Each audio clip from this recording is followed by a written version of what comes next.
Сәлим Мифтахов, халкыбызның популяр артисты. Сезне мин Камал театрында күрергә иелешкән идем. Сез аннан киттегез. Бу Николай Патша заманнарында инде. Ничегрәк булды хәлләр, аннары тормышлар, Сәлим иптәш дип әйтик әле сезгә. Ул беләсеңме, мин 12 ел эшләдем Камал театрында. Артист булып. Артист булып 12 ел эшләдем, Әйе. Аннан соң сәбәпләр анда булды инде. Әйтегез инде. Минем гаеп буенча түгел. Сәбәпләр булды, мин китәргә мәҗбүр булдым. Бу эшчүчелектә түгел, нидә түгел име, сәбәпләр аркасында китәргә мәҗбүр булдым. Мин аны сер итеп сакладым, гомер-гомергә шулай булды, сер итеп сакладым. Аннан соң инде киттем театрдан, аннан соң менә 22 ел эстрадада эшләдем инде. 22 ел? Филармониядә. Филармониядә түгел, ул эстрадада. Филармониядә без анда әзгә эшләдек тә, филармония таралды бит инде ул.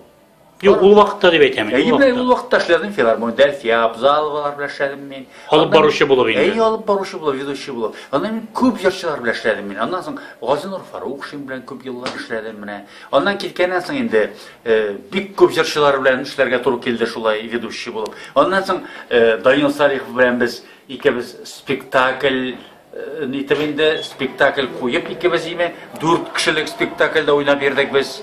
Аннан соң 3 кешелектә, аннан соң Данил язды тагын икебезгә 2 кешелек спектакль. Без 2 кешелек спектакль уйнап йөрдек берничә ел шулай.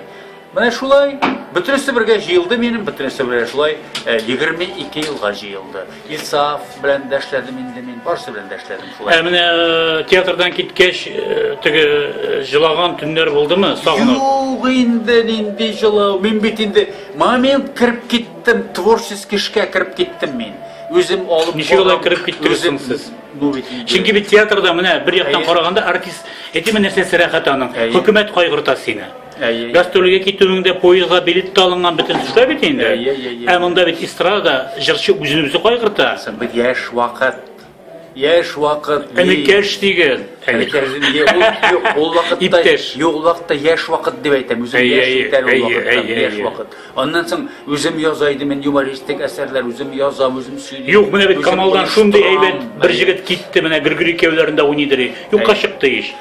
Моннан да китте бер җегет, юкка чыкты. Бит ул эш кешелек аркасында түгел ул. Алар китә эш кешелек аркасында китә күбесе. Мин бит башка сәбәпләр аркасында булды. Шуңа күрә нәрсә әйтергә? Сезне рәнҗиткән кешеләр үзләренекен алдымы? Алды. Ничек булды аларның ул хәлләре? Аллаһ Тәгалә үзе наказал дигәндә мин аны әйтеп тормыйм, кирәкми. Нишен дигәндә кирәкми, нигә чыгарырга теләмим берсендә. Мин югалып калмадым. Рәнҗитергә ярамыймы? Ярамый. Кешене рәнҗитергә ярамый. Кешенең күз яшы шәм буласың бер кашанда нигә төшми, җиргә төшми, кешегә төшә. Сезнең дә күз яшьләре чыктымы? Күз яшьләрем чыкмады минем, ләкин йөрәгегез рәнҗиде. Рәнҗисең бит инде, рәнҗисең барбы? Кешегә рәнҗисең. Мин әллә кемгә түгел, кешегә рәнҗидем, кешегә менә шулай булды. Менә ни эстрада әйбәт, мин үзем башта тәрҗемә иттем, әнә теге ниләр икән, Петросян репертуарын, Хазанов репертуарын. Халык яратты инде сезне. Ничек яратмасын, ул вакытта бит беркем юмор сөйләми иде. Анда безнең Фаил Шәфигуль ибетте. Рәшит сөйләйде, Фаил Шәфигуль әсәрләрен сөйләйде, Рәшит. Мин үзем язган әйберләрне сөйләйдем. Шуңа күрә мен үзем яза башладым, мин шулай үзем яза башладым. Инде монда килеп керүегез ничек булды? Сәлим иптәш. Без случайно очраштык менә Рәшит Муллагалиевич белән Җәмилә белән очраштык та инде монда чакырды да кирәк монда алып керде дә инде. Сөйләштек тә, ярый җитте сиңа ди, может кайтырга вакыт тиләй булай ди. Сөйләштек тә, ярый җитте сиңа малая. Мин сиңа ди сразу роль бирәм, әгәр теләсәң ди, әйдә ди. Просто сорап кына кара үзеңне яңадан ди. Әгәр телисең икән калырсың, теләмисең икән китәрсең диде дә инде. Әйтәм, ярый, яхшы ди.